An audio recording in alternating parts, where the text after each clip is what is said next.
And actually, we're hearing a statement from Israeli Prime Minister Benjamin Netanyahu. Let's listen to his statement from just moments ago.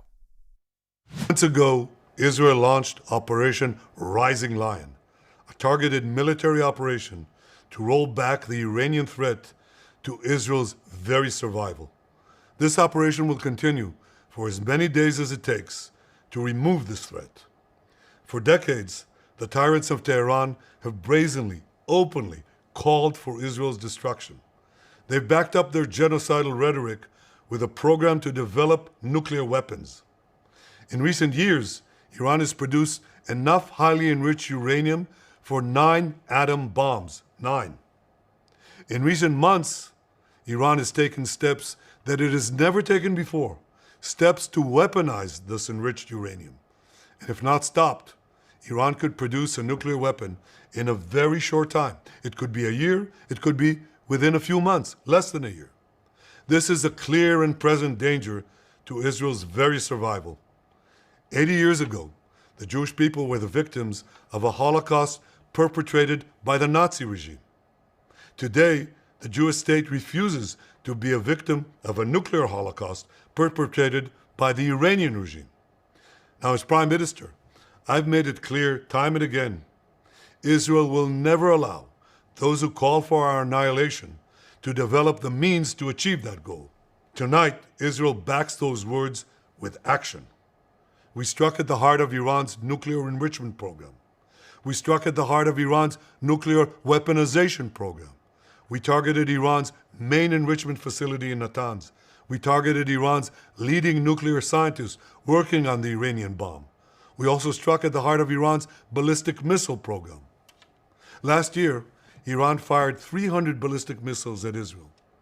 Each of these missiles carries a ton of explosives and threatens the lives of hundreds of people. Soon, those missiles could carry a nuclear payload, threatening the lives not of hundreds, but of millions. Iran is gearing up to produce 10,000 of those ballistic missiles within 3 years. Now just imagine 10,000 tons of TNT landing on a country the size of New Jersey. This is an intolerable threat. It too must be stopped. Iran is now working on what it calls the new plan to destroy Israel. You see, the old plan failed. Iran and its proxies tried to encircle Israel with a ring of fire and to attack us with the horrible attack of October 7th. But the people of Israel, the soldiers of Israel, rose like lions to defend our country. We crushed Hamas, we devastated Hezbollah, we hit Iranian proxies in Syria and Yemen.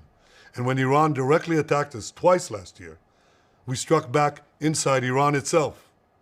Yet in defending ourselves, we also defend others. We defend our Arab neighbors. They too have suffered from Iran's campaign of chaos and carnage. Our actions against Iran's proxy Hezbollah led to the establishment of a new government in Lebanon and the collapse of Assad's murderous regime in Syria. The peoples of those two countries now have a chance for a different future, a better future. So too do the brave people of Iran, and I have a message for them. Our fight is not with you. Our fight is with the brutal dictatorship that has oppressed you for 46 years. I believe that the day of your liberation is near. And when that happens, the great friendship between our two ancient peoples will flourish once again. I want to assure the civilized world, we will not let the world's most dangerous regime get the world's most dangerous weapons.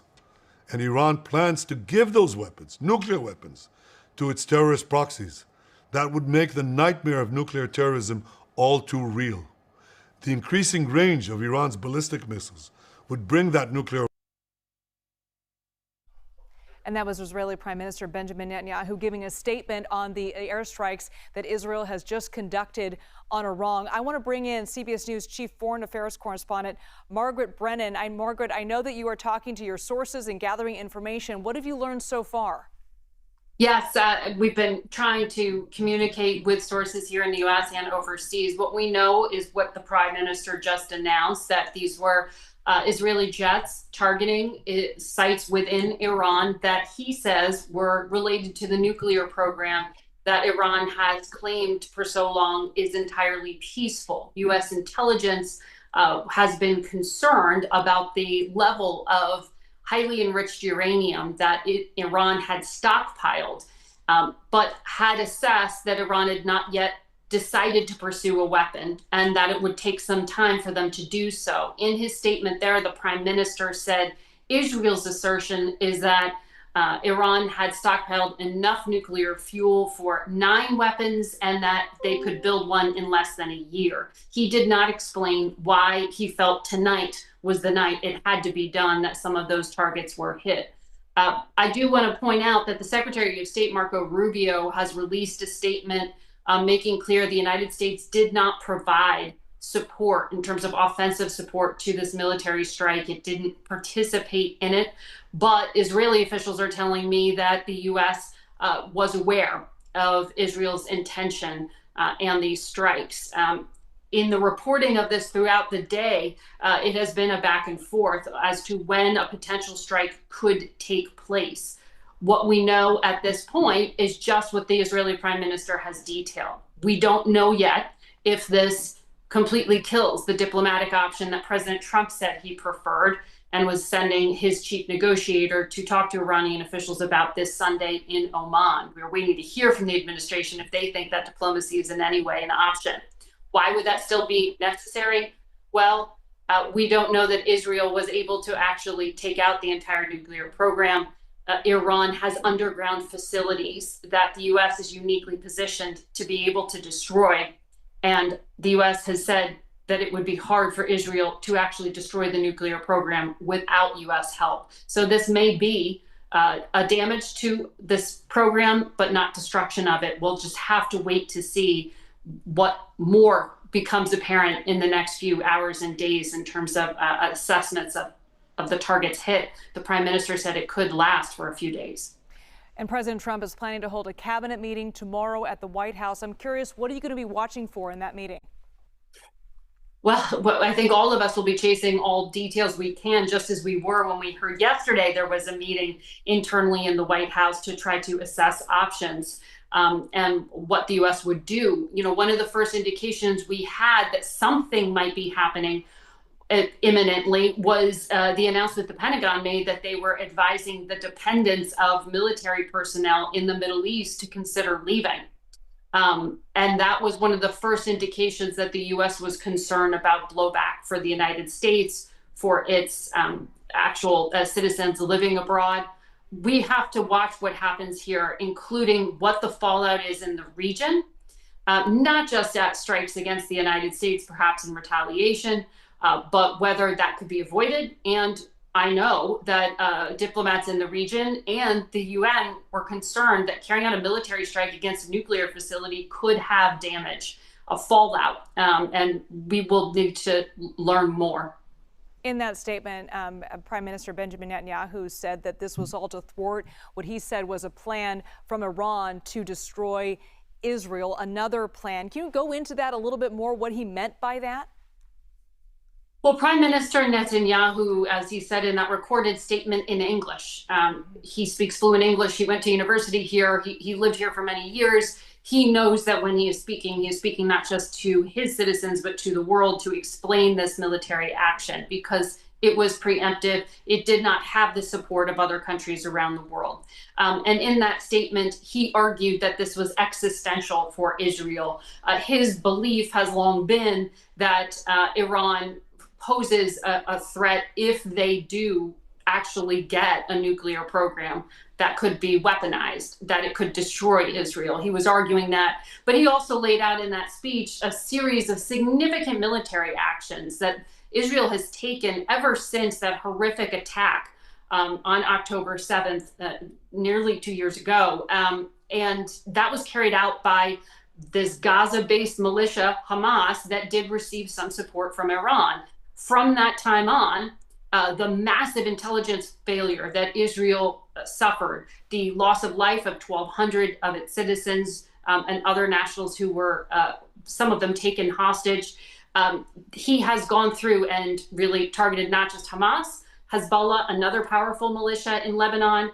The prime minister pointed to that, of how he has sort of step by step gone through a lot of Iran's tentacles, some of its proxy forces that it has used to carry out malicious behavior targeting Israelis or other Western targets, including Americans in the past. And he laid that out there, saying this was sort of the next step here in trying to go directly at the Iranian regime, the leaders who made those decisions to fund those other forces. So he was laying out that argument that this has been his strong belief. A number of U.S. presidents have been deeply skeptical and worried about carrying out a military strike when Prime Minister Netanyahu has tried to persuade them of it.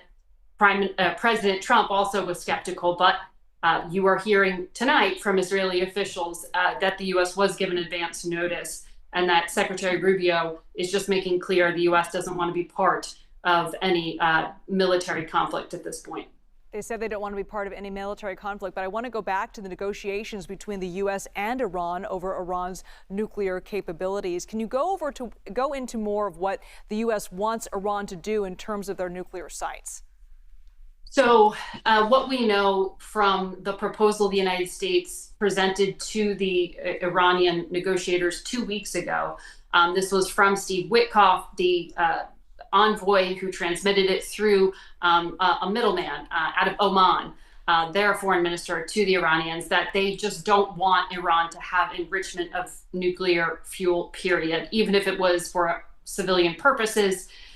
The many different options laid out in that proposal really were focused on this idea of restricting Iran's ability to enrich nuclear fuel, even at low levels. They had been enriching up to 60%, close to 90%, which is weapons grade.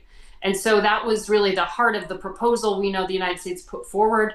They gave many different options there. We aren't quite sure yet. I've reached out to Steve Witkoff, as I'm sure every other reporter in Washington's doing right now, to say, is the plan still on, and is that deal still on the table? We just don't know what this will do to the diplomacy, but it certainly shows that this offer was backed up by the credible threat of force. Now, does this mean that there won't be further action by the United States down the line? We don't know. Destroying this entire program is very complicated. Yes, I'm curious, we have this very close alliance with Israel. Is it possible that down the road, if this escalates, that the United States may have to get involved? That has long been the concern of American presidents, that if a military strike was carried out, that there would be knock-on effects that would eventually draw the United States in. One of those concerns has been the use of Iran's proxy forces, those militias in the region who could target U.S. service people, as they have in the past, or carry out strikes. And that is why Secretary Rubio was talking about trying to protect that. Now, there's a lot of reporting yet to be done here on the cost of retaliation. Iran has retaliated against Israel for, within just the past year, recall that Israel carried out strikes on Iran, but not its nuclear program. So we have to see what the potential retaliation could be, or if the United States would threaten the regime itself further. Margaret Brennan, I know you got phone calls to make, emails to answer, texts to answer. Thank you so much for sticking with us and for giving us that insight. Sure. Thank you.